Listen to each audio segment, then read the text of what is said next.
Welcome to the 3Haunted podcast, where we bring you all things horror, supernatural, folklore, mythology, and all things that go bump in the night. What's up, everybody? This is your co-host, Ashley Lunar Goddess, Gorilla Girl filmmaker and horror-loving cinephile. I'm just your average podcast-producing badass. I'm John Thomas. Some would say that I go a little too far with my love of all things horror, paranormal, and meta, but I say, talk nerdy to me, and I'm all yours.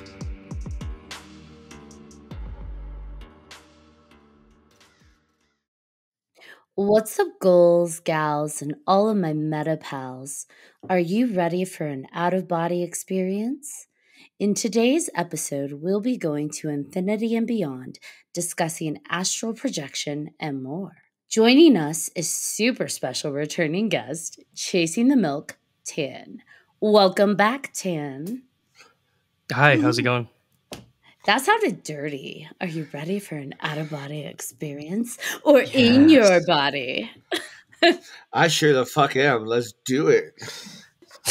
That's going to be my new pickup line. Are you ready for an in-your-body experience? Wait, but I can't deliver that. Well, whatever. I'm going to work on it. We're going to tweak it. Yeah, tweak it. Anyway, welcome, Tan. Welcome back to the nut house. Did you miss I'm so happy to be here. Absolutely. I'm ready for this in your body experience. Hey. Mm-hmm. So, back to the topic. Now, last time we talked to you, we had you on our full moon specials. Really excited to have you back, considering, Lunar Goddess, I'm obsessed with the moon, and you stream the moon. So, well, amongst other things, but Luna is the main focus. How's that going? Are we still live streaming Lady Luna? Yeah. I try to stream whenever I can. It's really just kind of depends on the weather. But to be super transparent, I'm also in one of those like social media hiatus funks where even though it's my full-time job to be a content creator, I'm doing everything I can to avoid it right now, to just, kind of take care of myself. But I did one yesterday, and it was awesome. There's only about 100 people in there, which is small than what I usually get, but it's nice because I can actually have conversations with people. But yeah, I still love live streaming the moon and planets and meteor showers whenever we have them. I love that you address that, though, in terms of, yes, you're a content creator, but you're taking time for self-care and, focusing on yourself. You're not pushing past anything. And I like that. I think it's right now, self-awareness and needing that, knowing when to disconnect and knowing when to focus on yourself is super important. So yay for positive messages. Yeah. It's funny you mentioned that because I used to not want to talk about it. I was like, this is like, dude, I can't talk about this. I got people listening to me and stuff. Like, I have to be on my A game at all times. And I remember mentioning it once, and then someone actually reached out and sent me a long message on how thankful they were that I said it. And I'm like, oh, there's probably a lot of other people that are dealing with the same thing. So absolutely, there's no shame in it. And yeah, it's just it's part of being a human. Yeah. I think sometimes we forget that too. That like the grace that we give others to take care of themselves, we forget, hey, we're allowed to have that too for ourselves. So we're human too. Yep. Well, you're human. You're an alien? Yeah. Maybe. A little bit. Just a little bit. Maybe I'm some other kind of creature. Ooh, can I be a succubus? No, I'm kidding. You can be whatever you want to be, Ashley. It's your world. We're just living in it. I mean, perception is reality. And speaking of perception, segue. Let's talk about astral projection, because we kind of hinted at that last episode we had you on. You had brought it up, and of course I've been like waiting ever since, like, tell me more. What is it that you know about astral projection? So disclaimer, not a lot. I got close to doing it because I was really interested in lucid dreaming. I've I've had lucid dreams twice, and they were both by accident. I did not have my intention to have one, but I remember after my first one, and this is so ironic that we're talking about this because I was mentioning this in my live stream yesterday, and this is a story I just haven't.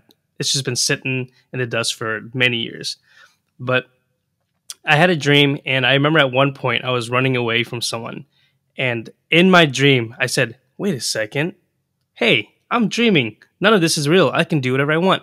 And at that instant, literally at that instant, that I had the realization that I was dreaming, it was like a light switch, and I was like, "Oh, I'm in control now," and I wanted to fly, and I literally just aimed up. I just looked up, and I just yeeted into the sky. And it's crazy because I know I'll never experience this in real life, but I think I know what it would feel like if I were to somehow have the ability to fly. So fast forward after that, I was like, I want to have these every freaking night, you know. And I got really into learning how to lucid dream, and then I learned about astral projecting, and I was like, wait a second, I'm like, this is a whole other plane, like it's a whole another dimension. So I don't know too much about it. I will say my only experience with astral projecting, or close to it, was whenever I was trying to do it. There are different techniques that I know of, and to my knowledge, one of them was it's like a rope technique where basically you envision some kind of rope, and you literally try to like envision yourself pulling yourself out of your body. And when I was doing that, I remember at one point my body shutting down. And I believe this is what sleep paralysis is. I could be wrong, but I remember I felt my body shutting down. I think it started from my feet and it worked its way up. And I just remember things got very vibrating. Like if someone strapped me down and started shaking at me, I felt that happening, and it got so intense, and I got excited that I woke up. Like I snapped out of it. I just remember thinking like, "Oh my God, it's happening! I'm about to do it. I'm about to astral project." And then I got so excited, and it just went away, and I woke up, and I was like, "No!" And I've never been able to, have that again. So when you were trying the astral projection, the rope method, were you like half asleep? Were you meditating? Were you already asleep and then you were kind of lucid dreaming trying to do it? Like at what stage were you attempting that? That's a good question. I think I was literally just trying my hardest to not fall asleep. So I had my eyes closed, but consciously I was keeping my mind busy on this rope. I kept on telling myself like, do not fall asleep. Just grab the dang rope. Just grab the rope. Just grab the rope. And it was just that was the only thing. So I think that kept me awake. As was I actually awake when that was happening? It's hard to say. I don't know, but I think I was awake. I felt like I was pretty aware of what I was doing and what was going on. I mean, the sensation that you described, that definitely sounds like sleep paralysis to me. Especially like the vibrating, because that's really hard to describe to someone who hasn't felt that, like when your body feels like it's like humming almost. That to me is typically what I experience when I have sleep paralysis. I've had that since I was a kid. So that does sound a bit like that to me, but there is, just because it might be sleep paralysis doesn't mean that that wasn't also astral projection of some sort, because there is a school of thought that sleep paralysis is the consciousness disconnecting from the body. So maybe that's a stage of like capability, of possibility to be able to astral project. That's what I've heard. I heard that's kind of like it's like one of the obstacles that you kind of have to, in a sense, endure to get to the next level. It's like you have the vibrating thing happening, and it's probably really scary. But from what I remember, I think you basically just push through it. But if you guys have ever had sleep paralysis, you'll know that you don't want to push through it, and you just want to wake up and take a huge breath of air as soon as you can. Because it's what you see or experience or hear or feel when you're in that moment. It's not like you're just chilling. Like there's usually stuff that presents while you're in sleep paralysis that makes it scary, where it's like, I gotta get the fuck out of here. Usually, at least for me, Now, what's interesting is that, let's say sleep paralysis is actually like a stage of astral projection, maybe like an early stage where there is that disconnect, that unzippering that's going on. And we are, you know, starting to disconnect from the physical plane. Wouldn't it be interesting then that when people say they see things or hear things during sleep paralysis, if because we're unzipping from that physical, we are now seeing what's always been there in those layered dimensions. So we're hearing Mm. it all, we're seeing it all. And because we're not typically meant to in our everyday world experience that, it terrifies us. But like, what if? What if those are the other dimensions starting to kind of reveal? And that's what makes it terrifying. I don't know. That makes sense to me. I mean, because reading into it when I was younger, they did say there was a lot of scary stuff out there.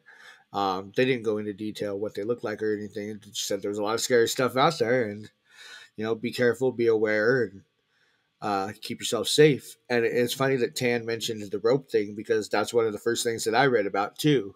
Was picture the rope and you climbing out, and then I'm sitting there thinking, in gym class I can never climb the fucking rope anyway. How am I going to climb out of my body? So, but yeah, It's interesting we talk about the ropes because I keep, you said the rope, and I am, it's going to get a little weird. Are we ready to get a little weird? So there's this always. idea that when we have energetic connections with people, that there are like these little gold ropes that connect us to those individuals. So when we hear terms about, cutting the cord, that's what they're talking about, those energetic ropes or cords that connect us to other people. So there are ideas out there that when we are sleeping, we can use our energetic cords or connections to astral project to a specific place. So if for example, Tan, like let's say you and I had a golden cord, um, because I don't want to just float off into the other, because I don't know what's out there. If I wanted to start my astral projection journey, I could focus on one individual instead and say, okay, I am going to focus on my golden cord with Tan. And when I go to bed, I'm going to focus on that cord and I'm going to climb that cord. Mm. When you were saying that, that reminded me of that, where people talk about, pulling on the cord to get to the other person in that partial dream state. And so it's like almost like a guided astral projection, so that you're kind of tethered in a sense where you're not going to float off somewhere. Well, not that you can float off. I don't know. I've never done it, but it's interesting because it's like maybe there is something, all these concepts of following cords and ropes and these ideas that it's in the state you can travel elsewhere, that makes me wonder if there is in fact something there that we're capable of doing that maybe we're just too afraid of accomplishing. I don't know. Now I'm rambling.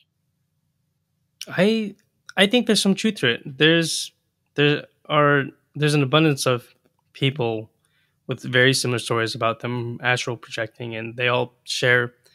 What I mean? Like whenever there's a good group of people saying one thing, it's like it's kind of hard to dismiss it.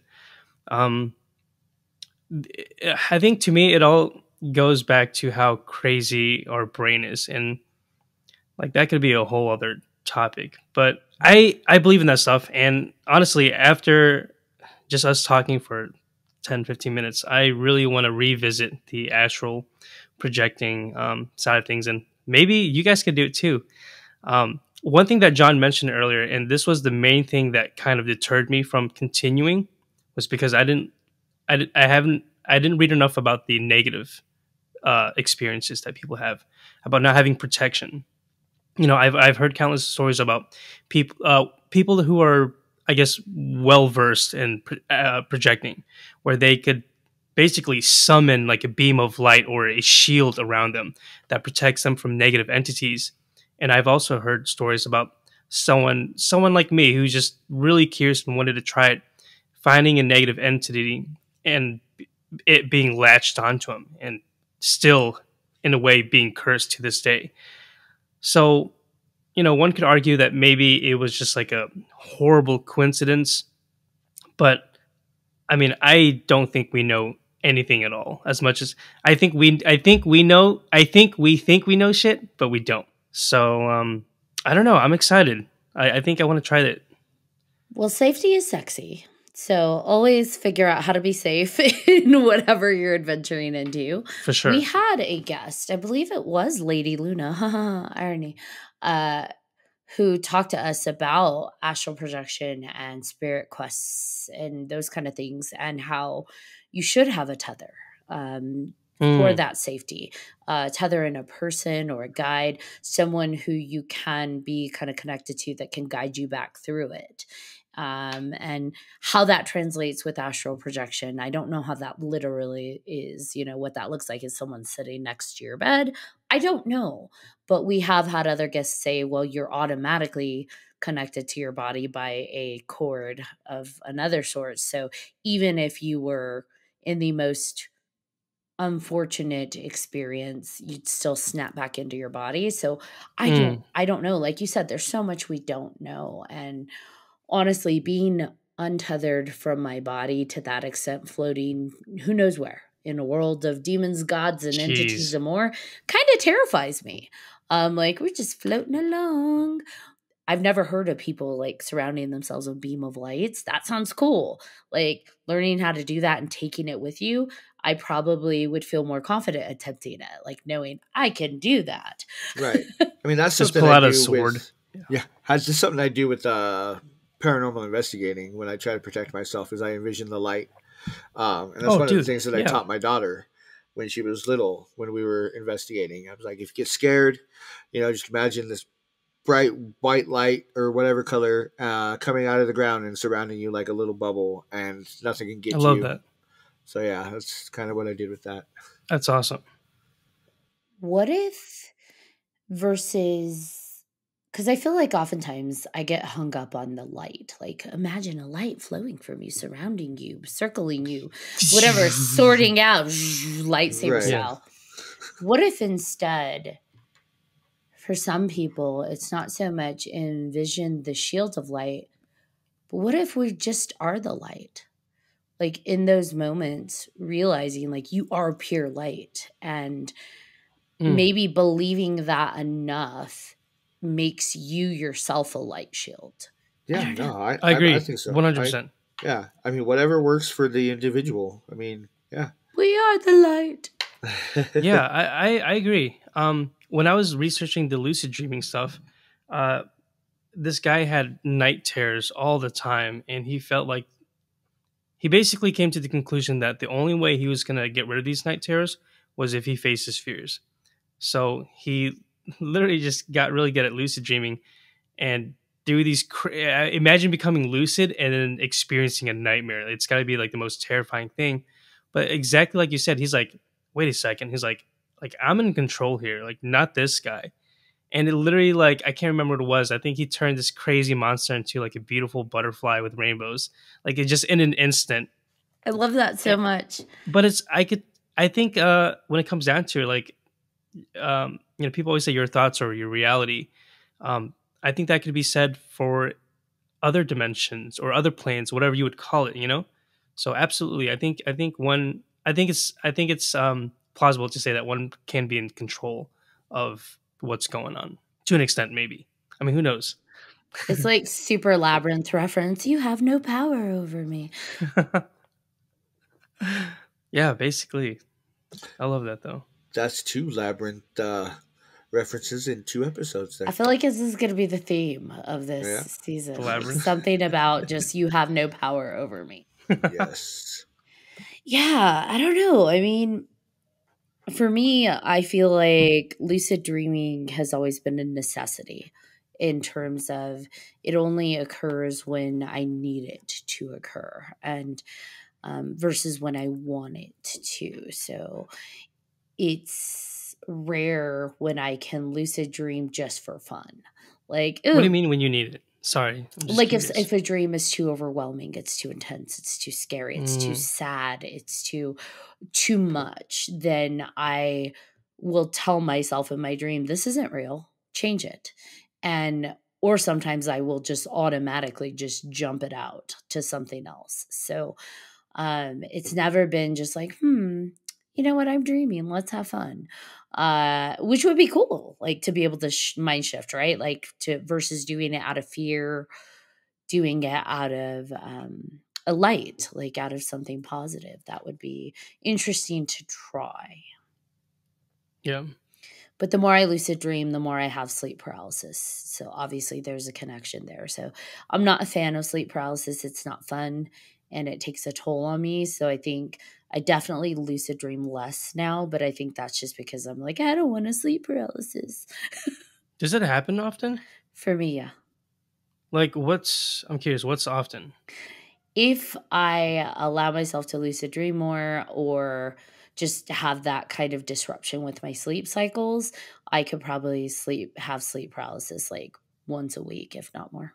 Oh my God. I've only had it happen twice. And both times I woke up sweating and I thought I was going to. Can we talk about sleep paralysis? Yeah, let's do it. Let's it's so interesting. I don't follow the conversation. Yeah, I don't know much about it and, why we have it. But you mentioned earlier the experiences people have, the different experiences. And for me, I had 2 different experiences, but they revolved around some kind of entity. The first one was basically this dark ass void on top of my chest. And I was like, I think I'm about to die. There's a demon on top of me and I can't breathe. And my chest is getting extremely heavy. It felt like there was an anvil on my chest. And whenever I woke up, it was because I ran out of air. And I just remember, looking around like, what the hell is that? Second time, it wasn't as heavy as the first, but again, there is like this entity. There wasn't really a figure. It wasn't like a humanoid figure or just anything that I could say, oh, that's what that looked like. It was like the feeling of an entity. I don't know if I saw it, but it was just like this, I don't know. It's just like this black void that I can just feel its presence. So that was my experience. I'm really interested in hearing about yours. John laughs. I have a lot. I've had all kinds. I mean, I've heard like the more mellow, I will say the most mellow, calm, if you can use calm with sleep paralysis, that I've had is just hearing like the world talking all at once, which is very uncomfortable. It started when I half woke up. It started as like a very low sound, but audible? But the louder it got, wow. the more, because like at first it was very low, and I'm like, what is that? And then the louder it got unbearably loud. Then it sounded like, for example, the experience felt like when you turn your radio on low and then you just start slowly turning up the volume until it gets as loud as it can possibly get. And that's what I was experiencing. But once I was able to, it got to that level where I could really make out what I was hearing. It was like millions of voices talking all at once, like having conversations. And oh my God. But again, it's unbearable because it got so loud. And I'm just like, wake up, wake up, wake up, wake up. This sucks. My head's going to explode. There's nothing you can do about it. You can't move, right? You just got to sit there and I've learned to breathe it out, literally breathe it out. So if I focus on my breathing, really like focus on it, I can wake myself up just by breathing harder, if that makes sense, deeper.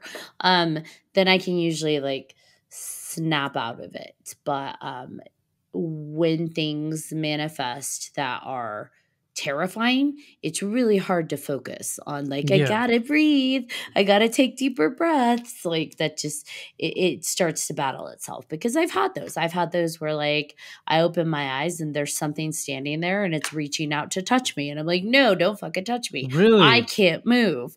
Do you actually see like a figure? Like sometimes, you can see a hand reaching out? Yeah. That's pretty gnarly. Yeah, I've seen things, I've heard things, like you said, I've felt things, where like you don't see it, but you can feel its presence and it's big. And your mind's eye can actually create an image associated with that energy. Mm. I've also had the experience where like something did feel like it came up off of the bed next to me, floated over me, and almost it felt like it was trying to push me down into the bed, like almost back into my dream. Yeah, yeah, yeah. And I'd been having a bad dream. So for me, I'm like, no, I don't want to go back to sleep. No, don't make me go back to sleep. But yeah, it's been all over the board in terms of experiences. Nowadays, I don't have it as much, but I think also I've become very cautious about how I sleep, trying to keep my brain and my body connected. So I because I don't like it. I don't enjoy sleep paralysis. It ends up giving me a gnarly headache the next day. So just trying to force myself to wake up really messes with my head. And literally I just have a headache the next day. So I try Mhm. not to provoke it if I can. Nowadays, if it happens, it's usually because I'm sick. So something with the body. As I'm sick, I have sleep paralysis. That's interesting. I don't know if this is true, but I heard that we basically have sleep paralysis every time we sleep, but we only have the sleep paralysis encounter is because we somehow were awake or conscious. Do you know about that? Is that true? Yeah, I mean, technically, our body does go into a state of immobility, and that's so we don't have a dream where we're walking and falling off of things, and that actually happens. So, our body does paralyze itself to an extent Mm. when we're asleep so that we don't literally play out our dreams. And sometimes that cycle gets messed up. Like, there's a progression from when we fall asleep, your body should fall asleep along with your mind, like on the same track. But sometimes it doesn't happen that way. Either our body falls asleep first or our mind wakes up first. There is a disconnect that occurs. Now, there is an idea that what presents itself is what the question is. Mm. Some people say it's your mind dreaming. It's your subconscious playing out in the world in front of you. It's just scary because we can't move. And others are like, no, you're halfway between the sleep state and the awake state. And that is exactly where you need to be when you're astral projecting, when you're sleep tribe questing. I don't even know. There's like so many things that people feel like when you're in that middle state, you can do, which is hard to get there. John, what do you think? Yeah, John Thomas, talk, damn it. I mean, it's all interesting to me. I don't know that I've ever experienced sleep paralysis, but the closest that I've come to experiencing something like that was when I was starting off doing the paranormal investigating. I was working with somebody who studied demonology. She wanted me to do the same thing. And she's like, here's these books, check them out. She's like, but before you do that, make sure that you've got your faith in whatever religion, whatever, sorted out and it's strong enough to where these things won't fuck with you. And I'm like, all right, cool, whatever. Didn't really listen to her. Started looking at some of the books, and then I was having crazy dreams and just all kinds of weird stuff. But one night, I was laying in bed and I had just a sheet because it was hot as hell. It was summer. And I don't know if I was awake or if I was asleep, but I felt the sheet pull tight on my body like something was there holding me there. I woke up and freaked out, and it let go, it released, and it was done. And that's when I stopped looking at the books. I said, here you go, I'm done. I was like, no thanks. Wow. And nothing else had happened. But like, that was the closest I've gotten. Freaky. Yeah. I wonder if it's so complex to me. Whenever just a second ago, whenever actually you were talking about like our bodies knowing to shut itself down. Like if that's by design, then I mean one could say that maybe sleep paralysis, or maybe there is a whole other thing that we just truly are just not really tapped in, and it's something that we could learn to do. Maybe we're just not there yet in the evolution. Like we've had similar biological foundations since, way back in the day, caveman days, Neanderthal days. There's like we had a brain, we had a body, we had bones, we had all of these tools. But over time, we have unlocked more and more of what was already there, right? So like more Mm, of our brain to be able to calculate things, to build things, to create things, to express like language, stuff like that. We had the foundation, it was all there. That didn't change. It's not like we grew a brain, like we had one. We're just unlocking more of it. So it is possible, and it's probably highly likely that that journey is just going to keep continuing and more is going to unlock. Why or how? I don't know, because that's not where we're at right now. But I guarantee you there's someone out there, because it starts somewhere. There's someone out there that's already unlocking that. And maybe this is part of that. The sleep paralysis is a segment of that where we're afraid of it now because it's not our everyday world. But more and more people talk about it and are exploring it. And maybe that's part of that unlocking. I don't know. Yeah, that's what I was going to say. It's just like the people that can do it now and that, are really good at astral projecting, maybe they're part of the whatever percent it is that have kind of evolved a little bit more and they can do it better than all of us. We all just have to catch up. yeah. That man, that makes me really want to start this journey of, I guess, Peyote? I'm just kidding. yeah, ayahuasca. Yes, I want to do that. I I mean, do too. safely, but Of course, yeah, absolutely. I've got a bunch of woo woo friends, and everyone needs a woo woo friend because they're like my go to people just for anything holistic or just really they're a different breed of people, different breed of people. they're the evolving ones. Exactly, and I think that's why they kind of are all in a way similar because I think they see the big picture or at least are able to see a bigger picture than us normies, you know? And evolution. We're going to get nerdy for a moment. We're going to get science for a moment. Not that this isn't science. Evolution isn't linear. Like we look at the different instances of the hominid and how they all kind of existed at the same time, but then some continued on, some kind of dissipated out, the different variants. We sound like X-Men. And so for me, we've already seen that this journey has occurred in some people back in the day. Native American spirituality, they were already taking these quests. They were already taking advantage of the sleep world and that middle stage that led to meditation and spirit walking, or all the different terms that are used for it.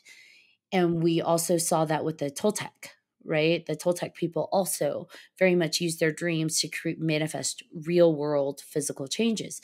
So it's like it's Wow. already there or has been, but we get in our own way. We've gotten in our own way. We've kind of utilized technology to tamper that down. So maybe Mm, our next step of evolution is to marry those two together, taking that spirituality, taking that technology to find a way to really unlock it, to make it more accessible and to understand it better. I don't know. It just, my brain's doing 50 million things right now. yeah, I agree. I think we've just lost touch with our true roots and all of the. And I don't know. I don't know if I could blame like technology. I guess in a sense, maybe it is to blame. Like that's why we're getting so smarter that we're forgetting how to do simple things. Like I have a trash can that is motion censored and it also like it empties itself. Like you know what I mean? Like how lazy can you get to just use your little foot pedal and throw it in there? So I guess in a sense like maybe we're getting so advanced and we're doing so many things that are so helpful, we kind of just forget what it's like to just throw a bag in the trash can. Yeah, and I wouldn't say I blame technology. I just think it became a distraction because, like, if I'm on this, I take all my free time to scroll and be like 3 hours on my phone, then I'm not sitting still. And to astral project, to lucid dream, to do all of these things, it takes time by yourself. And I think we've forgotten how to do that. A lot of us, we've forgotten how to just sit and be. And, Yeah. you hear people say, I don't know how to meditate. And really, it's like, meditate isn't an action, it's a state of being. But in order to achieve that state of being, we have to, we have to stop. we have But to I don't know how to meditate. we have to turn the mental focus inside, which is really uncomfortable for a lot of us, including myself. Amen. Like, I don't like to look Yes. inside. Like, what? No, I'm going to look outside and I'm going to scroll on TikTok. So, yeah, I mean, it definitely, like I said, there's got to be a way to have them all work together. hmm Skynet is going to be the death of us all. Oh man, I could see it. I could totally envision something like Skynet happening. It's a whole T2 situation. Blah. You mean it hasn't already? Yes and no. Yeah. We do have a bunch of zombies running around. I mean, honestly, with everybody staring at their phones constantly, freaking never looking up. Brains. Yeah, I'm trying to picture how weird it would be if you could like travel back in time and then you just pluck like the average kid and then just drop them in there and then everyone kind of observing that person just walking around, like even on the streets, like when I watch people like walk down the road or something, like they're not even looking at where they're walking, they're kind of like looking at their phone. And if you think at it from like an outsider's perspective, it is interesting just to watch someone stare at their phone constantly, nonstop. My mother is a big TikToker now. She is one who always refused like all social media, and she was someone who I would never in a million years think would be addicted to a social media app. But if there was no TikTok, I don't think she would make it. Honestly, she consumes TikTok so much. She doesn't watch anything else. It's just nothing but TikTok. So crazy. Yeah, it's a double-edged sword because I feel like a lot of us who have been outcasts or misfits or lonely or isolated or alienated or any word you want to use, social media has been a saving grace because you can connect to people like you. And so if you are walking on the street or you are by yourself, it doesn't feel so lonely because you've got people to talk to. There are ways to connect to people where you're not trying to find your tribe physically, because sometimes that's really fucking hard. Right. You can find your tribe virtually. And sometimes that is what you need, because it's like, hey, I'm not okay. I'm not in a good space, but I have nobody in my actual physical world I can talk to. But you know what I can do? I can direct message someone I've never met, but I feel really close to on Instagram or TikTok or Facebook. And it sounds crazy, but it's like metaphysically, it makes sense. We're bypassing the physical expectations and really leaning into these energetic connections, even if it is through technology, like it's happening. Right. And it's not as weird as it used to be. Like, I mean, it wasn't really weird to begin with, but like people thought it was weird and stuff. But it's not as weird anymore. It's more common. And as an introvert, it definitely helps me out. So I can't really complain too much. So I want to do that in the astral world. Like, what if there's something like what social media gives us? Could that happen in the astral realm? You know, technically, couldn't you find other people, other entities, and connect with them as well? In I'm theory. sure you could. Yeah. Absolutely. And I feel like, if we're going to get philosophical here, I mean, technology is it's connecting our consciousnesses. We're stripping off. Now, granted, there is some darkness that comes with that, but that's also part of the consciousness, right? That is stripping back a lot of the pretense that we put out in the physical world. Even if someone's lying and catfishing and doing all that stuff, that's internally a part of who they are. Like that darkness, that Yeah. manipulation, that would manifest anywhere. And when you strip out and you're just connected to the consciousness. So, I mean, I feel like to an extent, technology has helped that way, kind of really build the collective consciousness, which we didn't have before. It's connecting all of that in a digital way. I like, though, this idea that maybe there is a way to utilize that to then stream into the unconsciousness when we're asleep. How does that apply to other dimensions, other worlds, if those exist? Like how can we then do that there as well? Yeah. We talked about, like, in recent episodes, aliens, or like in past episodes, we've talked about like how we try to communicate with aliens and send out signals and send out this and that. And that's like, yeah, we're trying to communicate with them on our level of technology, which may not be Mm, where they're at. Maybe the connection actually is, maybe they're trying to connect in the astral world. Maybe they're trying to connect in a different way, and we just haven't figured out where those pathways are actually existing. that's so true. Imagine spending all our time and resources trying to connect with them through radio waves, when in reality, like, that's not even part of their vocabulary, or they're just so not even advanced. It's just two totally different things. So absolutely, They're that's like, go to sleep, motherfucker. I'm trying to talk to you there. yeah. Maybe that's what it is. Every time we have these sleep paralysis demons, it's actually them trying to like, that's like the first step to communicating with them. You gotta get past this fear test, and if you do, then you can handle the real stuff. And that would make sense. It's like it's sitting on your chest, like, get out of my world. Oh no. I'm seriously gonna start trying. I think I'm gonna start with the lucid dreaming first, because from what I hear, that's such a much safer approach to having fun in a different, like, state. Astral projecting, I think I would probably just do a little more research, so I'm not jumping in there without my sword and shield. You know, I don't want anything latching onto me. But what if I could go to space? How cool would that be? I could tell people about it in my live streams.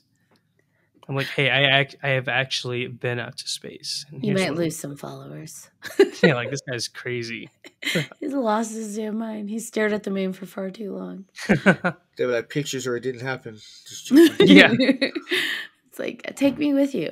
Yeah, that would be cool. I feel like you should listen to our Toltec shamanism episode. I think that might resonate with you, because that is about like the Toltec, Toltec? Toltec, Toltec. Okay. They really believe in like, it's a heavy emphasis on dreaming and using dreaming to heal, to manifest, and to basically travel. So I really feel like that would be along your vibe. So Yeah, that sounds cool. For sure. I need to stop being afraid of lucid dreaming, even if it comes with sleep paralysis. We can do this. What is it? Is it scary, or is it like overwhelming, or what do you feel whenever sleep paralysis happens?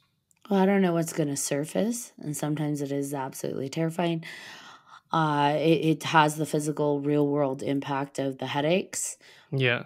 And that's, I guess, of me trying to break it. Maybe if I don't resist it and I lead into it, maybe that would be a different byproduct. So I don't know. I've never tried that. I've never tried to be like, fuck it, touch me. Let's do this. Are you conscious? Like, can you, whenever this is happening, are you able to be like, this happens, like, this is like the 70th time it's happened. It's going to be over, and I just gotta not panic. I guess depending on what I experience or see, like, I know it's sleep paralysis. I try to tell myself that's a manifestation of my brain so that I'm not scared. But When it's happening, it's happening. yep. Mm. Like, I am aware this is sleep paralysis. I just scary as shit. It's like Yeah. hallucinating. So for example, if you've ever been on a hallucinogenic, that I was given a narcotic in the hospital, and one of the side effects was that it could cause you to hallucinate. And I was laying there, and probably about an hour after it kicked in, it literally looked like there was like blood bleeding from the ceiling, and Wow. like just full terrifying. And I knew, like, they warned me, you might have, hallucinations. you might have that side effect. Just it's okay. It's not real. And so I knew that, but it doesn't stop that from being completely terrifying.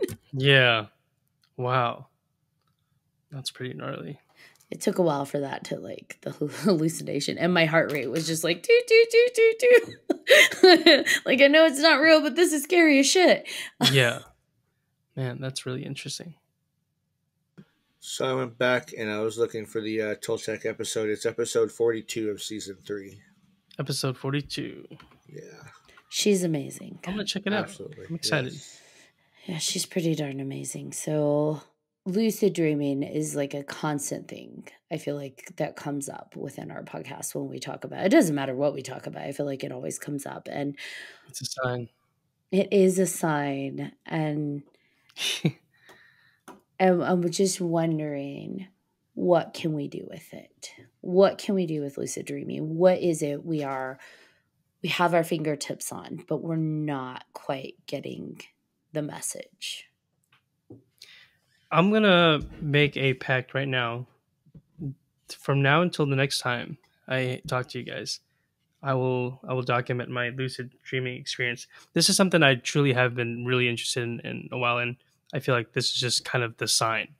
This is a clear sign that I should start trying again. So I'm going to finish that book that I bought, and I will share my journey of lucid dreaming. What book did you buy?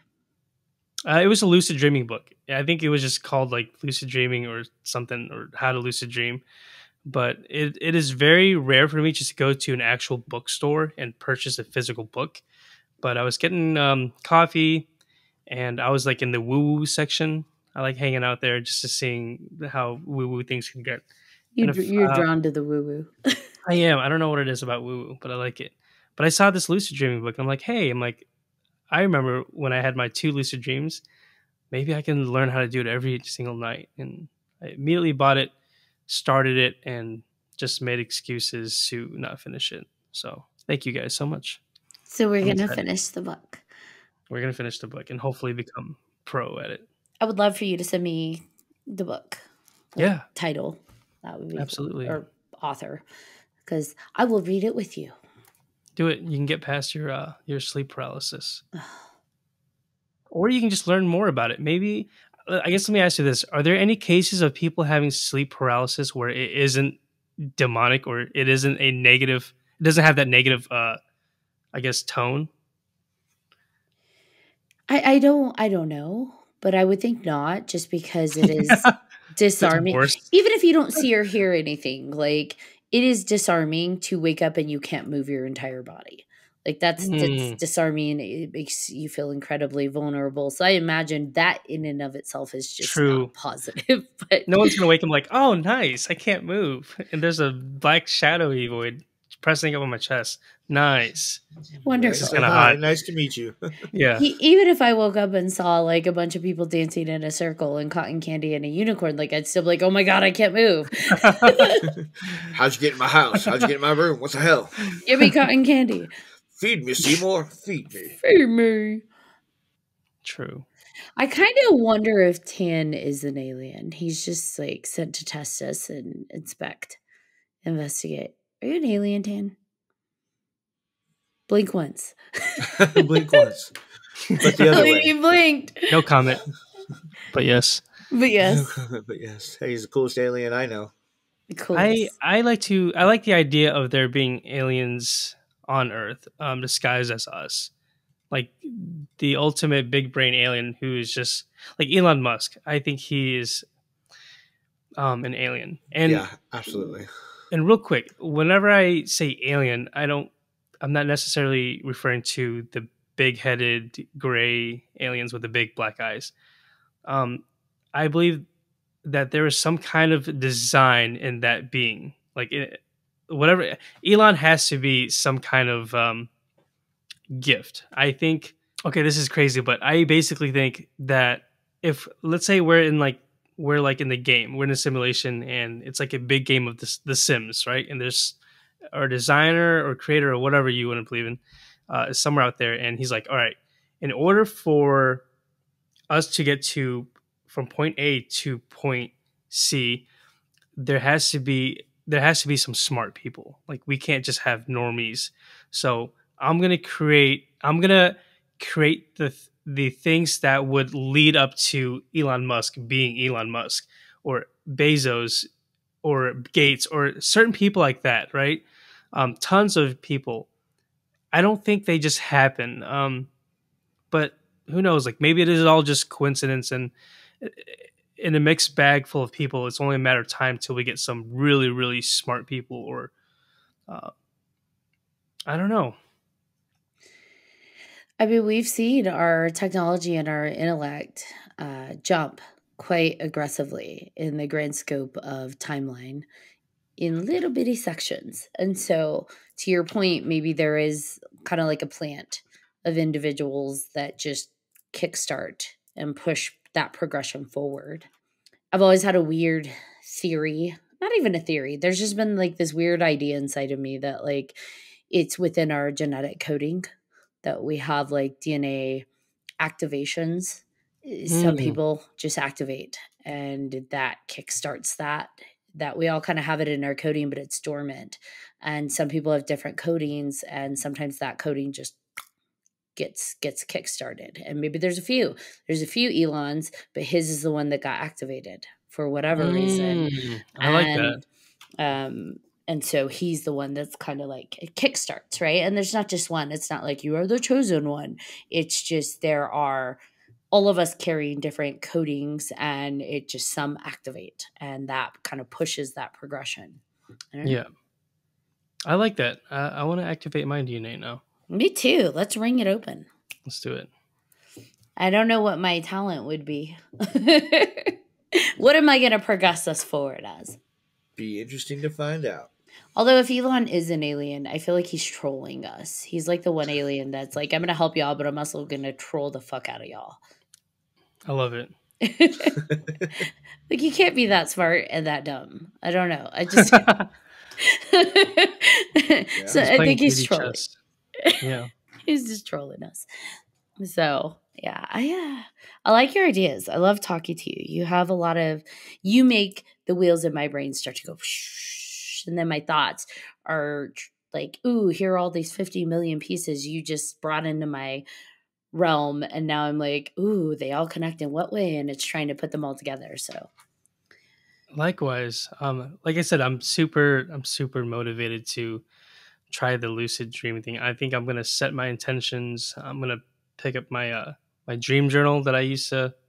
That was a really fun thing. When I was lucid dreaming, I was journaling stuff, and it's so crazy because I could read a dream from even 5 years ago.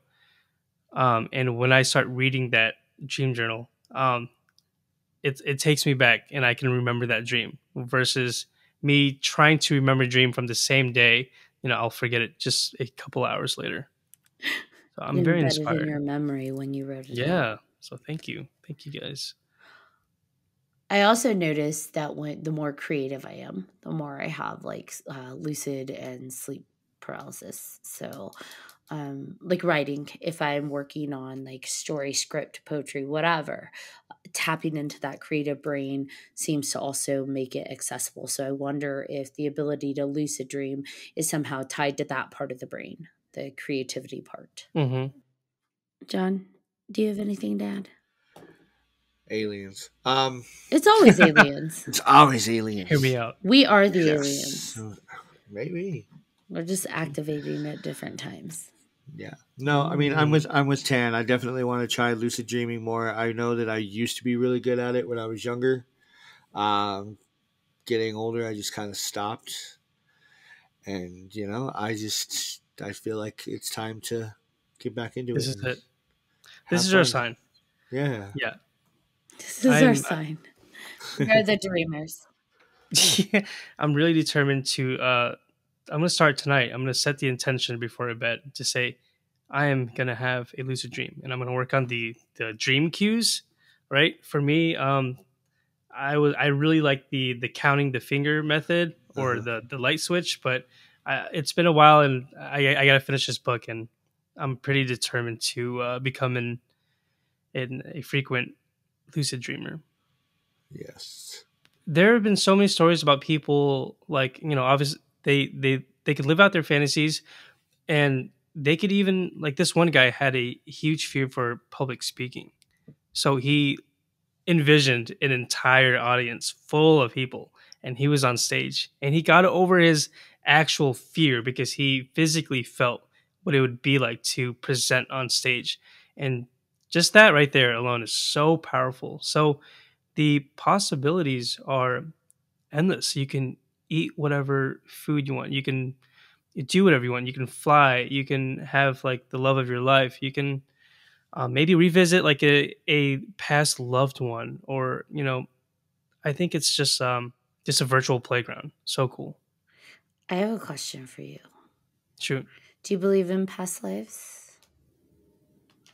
Oh man, this is a tough one. I don't know. My mother strongly believes in past lives, and it's something that gets mentioned or gets brought up quite a bit. I don't know. The reason I ask that is because when I've talked to people that can lucid dream, and also on my own experiences, I've brought it up in the past. Like, if I am outrunning something or trying to escape something in a nightmare, I dream jump, which I will literally like physically jump like a rabbit up and over, and sometimes it will be into a completely different dream, or it may be a different Really? yeah, Wow. aspect of my dream. But what I've always noticed when I do that is I feel it. Like, oftentimes we don't necessarily feel sensations in our dreams, but I feel it. Like, I feel it in my muscles, like the actual sensation of jumping like a rabbit would. I feel it in my core, like the liftoff. Like, it is a really real, very real sensation. And it's like, how do I even know what that feels like? Because it doesn't feel like regular jumping, like, oh, I just jumped. Like, it feels like actually something else, almost animal-like. Like I said, like a rabbit. Wow. You mentioned flying and like what that would feel like to fly. And I've talked to people that say they do something in their dream that we as people and humans aren't capable of. We shouldn't know what that feels like, and yet they feel it. Yeah. Like, they feel exactly in their muscles, almost like it's a muscle memory. That's exactly what it is. And so for me, it's like, where does that muscle memory come from? Is it because we shouldn't know, right? We shouldn't know if our dreams are based on life experiences. Our muscles shouldn't have that memory, and yet there it is. It's manifesting. So how do we know? Oh my gosh, that's so. I didn't even think about that. Maybe we truly are experiencing it. Like, whenever I was flying, I felt my hair. I felt like I was flying. I felt my cheeks just like blowing. I felt the lack of oxygen. Like, at one point I was like, oh man, like I'm finding it harder to breathe. I remember it being really cold. I just remember all this air going at my face. It felt like 100 miles per hour, and me looking down and feeling that like stomach drop that you do on a roller coaster. And it felt so real, but that is something that is physically impossible. I will never in my life experience this, yet I felt every bit of it. So maybe I truly did fly. Maybe there is some truth to this astral realm. So maybe in your life you did experience it then. Maybe we've been maybe we've been limiting ourselves, that only what we experience in this specific aspect of our reality is real, and anything else is not. And so we're throwing out half of the life experience. And oh my gosh, my brain was just like, yeah. Sometimes you can't read the label from inside the jar, and oh my god, yeah. What if? Oh man. What is real? His brain melted. Yeah, that was actually a really it was a really good perspective, and it's crazy to think how many other things that are like that we humans just don't even think about, So thank you for that. Maybe I'm gonna look into past lives as well. See what I was up to. You were flying. Pre-chase. Yeah, I was flying and doing all kinds of stuff. Pre-chasing the milk. I hope so, but probably not. Maybe I was into like something else. Maybe you were the milk. There you go. Oh, So I'm damn. chasing myself. Ooh, There's something there. enlightenment. Yeah. I mean, 3Haunted, blowing minds. left and right. Oh Love it. yeah. You've just been chasing yourself this whole time. I think one thing that it's always stood out to me that someone said, or has always resonated with me, is someone said that our human experience, humanity, is just God or the universe dreaming about itself. And Oh my god. Ah! Error. error. Right. Cannot compute. Dream something better for me, damn it. So maybe we are all this universe, and we're just little tendrils of the universe, and we're dreaming about itself, and we're trying to get back in. I don't know. It's so funny having conversations like this where I'm in such deep thought, and then whenever the podcast ends, I'm just gonna go on with my day and eat food and work and just experience normal human whatever this thing is we're experiencing. I don't know. I don't even know where I was going with that, but it's just it's interesting to I guess look at the dynamic of us talking about our existence and all of this, and then Existing. is that what we're doing? Yeah. That's all I'm doing. Just existing, Existing. pushing through. Sadly. This is part of it. I think spirituality and like the spiritual movement is phenomenal because people are actually taking a pause to really understand themselves. But in that same token, there is too much. There's like such thing as too much. And if we get so hung up on who are we, why are we, we're forgetting to be. Very true. Yeah, to just be. So I would say it's not bad. It's not bad to take a pause and talk about this stuff and blow your mind and then go back in, plug back in and be like, all right, time to experience and feel and be and do all those things again. Yeah. Right. I mean, it goes back to in the beginning when you said you were taking a break from social media just to focus on you. I mean, that's we've just come for full circle. So, yeah. Do you guys ever get in podcast funks Oh, where sure. you're like, I don't want to do this? Absolutely. There are days where we're just like, do we have to? But we push through it. Today. And it ends up being like one of the better episodes. We're like, oh, that was more fun than I thought it was going to be. All right, cool. There is energy that you put into when you go in and talk about topics. And if you come into something feeling already depleted, then yeah, sometimes it's like, oh, I don't want to. And it's not because you don't want to talk to people or you don't want to do something. It's just like, oh, I got to put that energy on. Okay, I Yeah. can do it. But then once you get into it, it's like, that was worth it. Yeah. And sometimes it's not. Sometimes you just got to make that call and say, I'm not doing that. I'm not live streaming. I'm not podcasting. And that's okay. You got to listen to yourself. Yeah. Right. Yeah. Oh, I'm not feeling good. Take a break or reschedule if we have to. It's not a big deal. I guess I asked because I don't know. Sometimes I kind of like second guess like what I'm doing. To try to like put it in a nutshell, like the whole TikTok thing was, TikTok started as a joke. I downloaded it as a joke, and somewhere down the road I was like, okay, I really have something here. And it was something that I was fully ready to throw everything else away to fully shift my focus on this. And that's what I did. I grinded really hard and, built this awesome community, one that I'm very, very grateful for. And I don't know if it's because like something that used to be a passion becomes something that pays your bills. I don't know if that is an element of it, but where I'm getting at is sometimes I'm like, I don't know what I'm doing anymore. And it could just be like a maybe like a midlife thing. This comet has been something that I'm very interested in. And for a while, that's what it was. It was like I would get excited about the stars and moon all the time, and then eventually it was like, no, I don't really. I'm kind of burnt out. So this comment was kind of like the thing I needed to reignite that spark for my love for the passion for Astro. But yeah, sometimes I'm like, I don't know, like how long does this break have to be? I guess is what I'm saying. It's like, could it just be like a week thing where I get back, I'm like, okay, I'm back to grinding, I can do all this stuff. Um, but this break seems like it's been a really long break, and sometimes I'm like, is this me saying I want to venture out and do something else, or like what is it? Only you know that.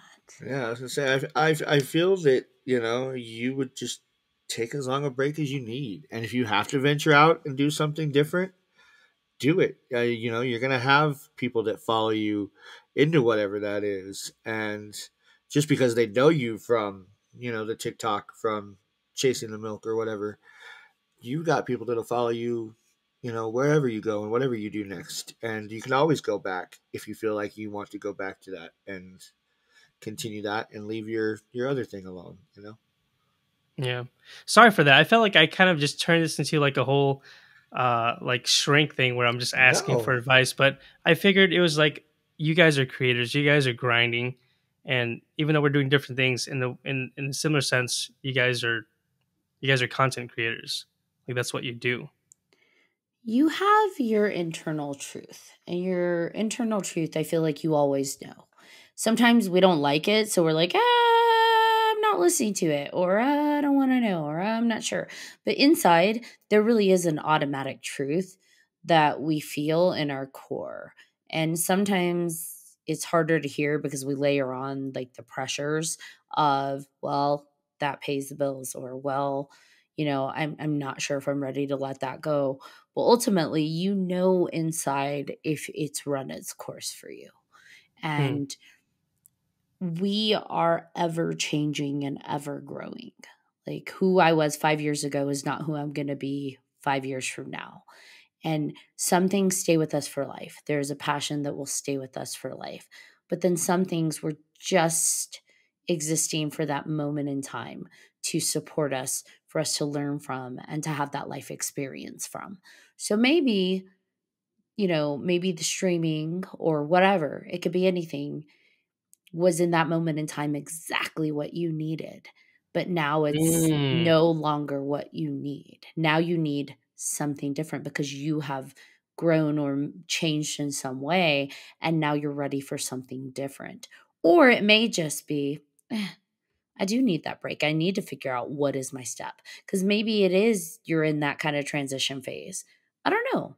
But I think that like the nice thing is that you don't have to make any abrupt decision that you're not ready to make. You can take as long as you need and want. And like John said, you have a big following. They're going to follow you regardless. And so even if it's like, I've been gone for 6 months or a year, you come back in, they're going to be like, oh my God, it's 10. We love you. But it's just remembering that like you're doing it for you. So the pressure that like, well, I have to create for these people, or they're waiting for me, they're XYZ, like it's cool that you care, but ultimately it doesn't matter. What matters is where you, what supports you, and what is going to be good for you. That was probably the best advice I've ever heard in my entire life.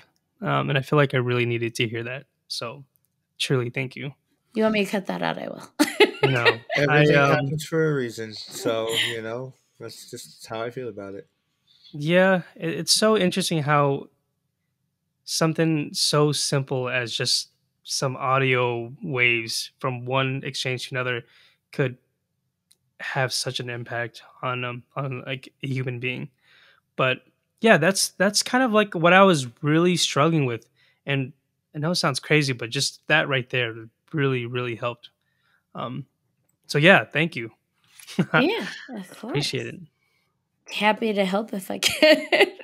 Yeah, But you're just very articulate with your words, and you just had that message out very clearly. So it thank was you. it was it was easy for me to understand. Oh my gosh, Chan, I'm so happy that you came on today. And I adore Likewise, you. Your vibe is always phenomenal. You always have such thoughtful things to say that I never want the conversation to end. But it has to, but I don't want it to. So yeah, thanks so much for coming on. thank you for having me. I'm super honored, very grateful, and I'm looking forward to the next one. Me too. All right, John Thomas, you want to bring us home? No, just kidding. I want to live in space forever. Forever. Maybe home is space. Maybe. Bring us home. E.T. phone home. Yes. Phone us home. All right. Thank you again, Tan. Like Ashley said, always a pleasure to have you on. I'm looking forward to the next time and hopefully this trip, because that would be freaking amazing. Hell yeah. And thank you to all of our listeners for listening to this episode of 3Haunted Podcast with your host. I'm John Thomas. I am Ashley Lunar Goddess. And if you have any questions, comments, or episode suggestions, please feel free to email us at 3hauntedpodcast@gmail.com. And if you haven't done so already, please like, follow, and subscribe. Check out our website, 3hauntedpodcast.com, because you don't want to miss another amazing moment or guest. Until next time.